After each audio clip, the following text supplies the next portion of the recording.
Okay, video 57, talking about the cult leader's lifestyle. Now, I was in a cult, well, two cults actually, from 1995 all the way up to 2015. I wouldn't say I know them, I knew them. There's people who are still in that cult, you know.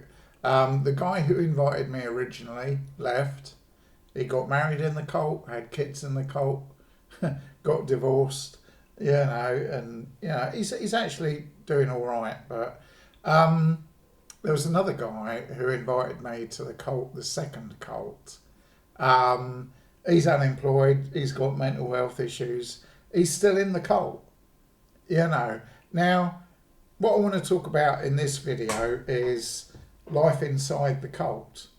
You know, there are some people who you could say that they can't really live in the real world. They have to live in a fantasy world. And, you know, this applies to the friend who got me into the cult the second time, and it also applies to the cult leaders. Um, I mean, I look at the cult leaders, first of all, how much money are they getting? That's the number one question I tend to ask. How much money is the cult leader on? And they usually don't want to tell you. And the fact that they don't want to tell you how much money they've got or how much of a luxury lifestyle they live, it's a bit of a clue that, hang on, there's an imbalance here. There's an inequality. And in the real world,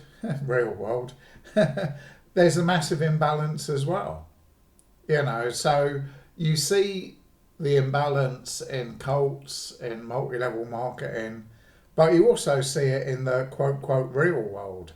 Rich Putin, rich Trump, rich Z, rich billionaires that squeeze every penny out of workers who are getting paid pittance.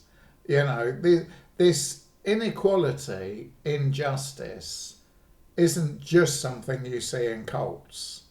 There's a big difference in cults. There really is. But you might have to expand your definition of a cult. Somebody that makes a lot of money by conning people. Yeah, it is a different thing, but it's a similar thing. I think back to the cult leader in London ICC. I met him in 2011.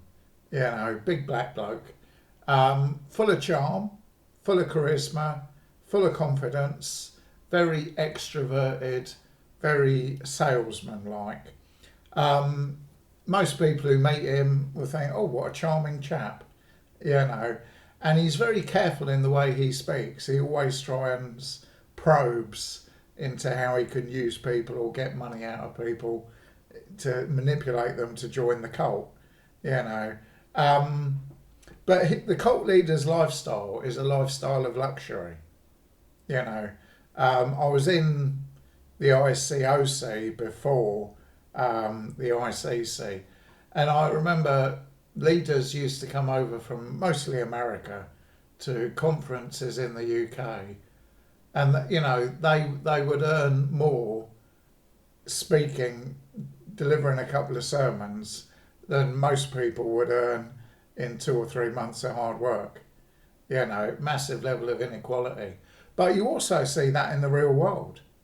People like Boris Johnson or Tony Blair or whatever, they get paid a small fortune to deliver a speech, to some private members club in the city or whatever. So there's more to it than just the inequality. There's the harshness of it as well.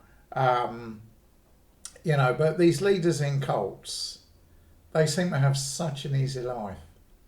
I mean, they preach every other week, maybe. They go to church services. I mean, I suppose they have to go to all the church services, otherwise they'd be a hypocrite by saying to other people, if you miss a service, the devil's getting to you. So it's a little bit of a trap. But a lot of these leaders travel around the world. or some of them lie about, well, I've got a very important meeting with somebody, and they don't.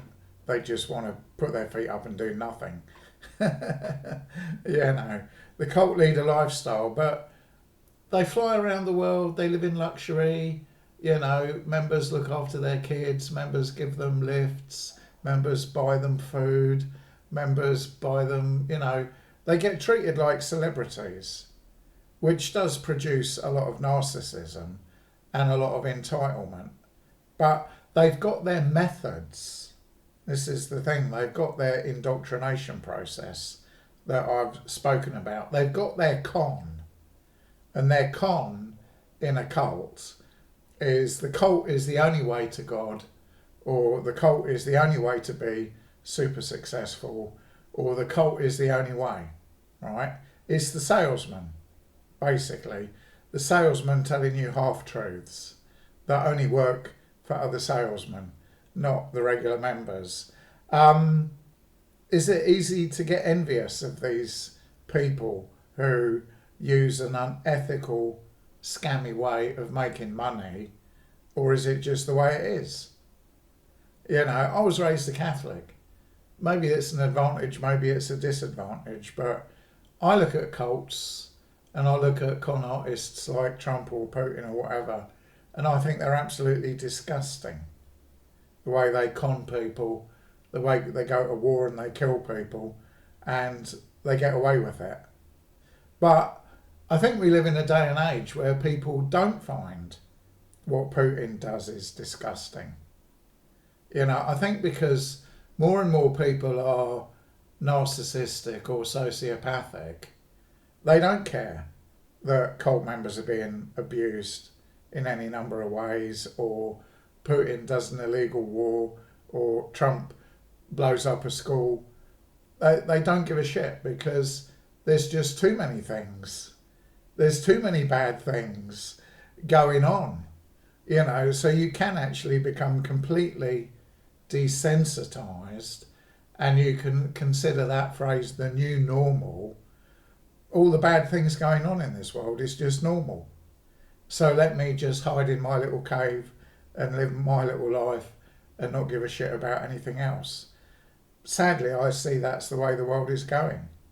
Of course there's good people out there, but the cult leader is this example of somebody who does live in luxury, and it's usually the poor members affording the cult leader this luxury lifestyle. And so that's why I would call it the perfect scam. Because the things they say, oh, God will find you a wife. Well, I look at that, 30 years later, nothing happened, no wife. If they told me, oh, you have to recruit people, then the leader will authorise your marriage to someone of their choice. You'd run a mile, wouldn't you?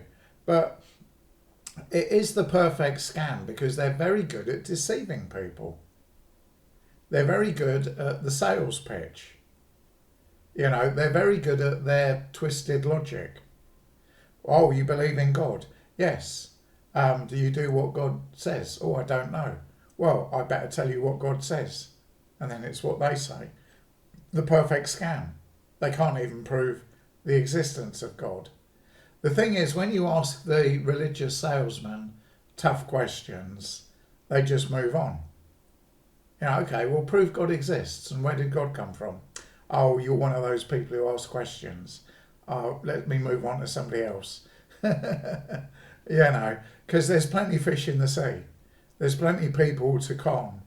And 31 and a half years ago, wow, at a shopping centre, I was that mug that got conned. Somebody friendly, do you want to come to the church service? Bible study, okay. Walked into it completely oblivious. Gave money to it, because of course I was giving money to God. How it all ends up in the leader's pockets is a bit of a mystery. But they are very devious, they are very unethical. But I honestly think the way society is heading, we just tolerate it.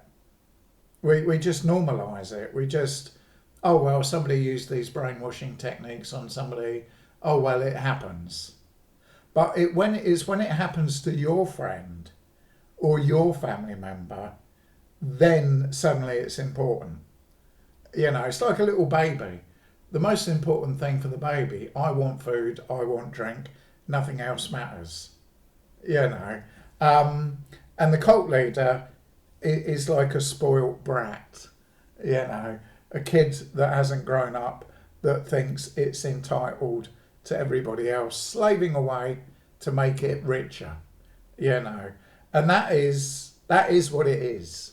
That's what it is. What it is.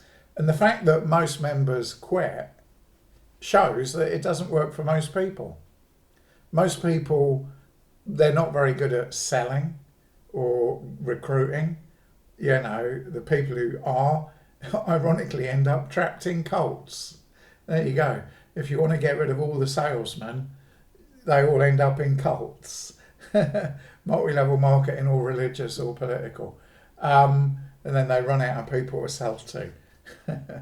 It's almost like cannibalism. It really is. Um, the thing is, cults are a subset of society, but they can end badly. Jonestown, Waco, Heaven's Gate, Harold Camping conned a lot of people. Even the prosperity gospel, the only people who seem to be making money out of it are the people behind the pulpit. You know, multi-level marketing, follow the money. It usually goes to a few people. So while there is inequality in the real world, you know, that inequality, it is in a supposed spiritual group where the Bible says the goal is equality in 2 Corinthians. Um, and boy, do these cult leaders defend their con aggressively, which is for another video.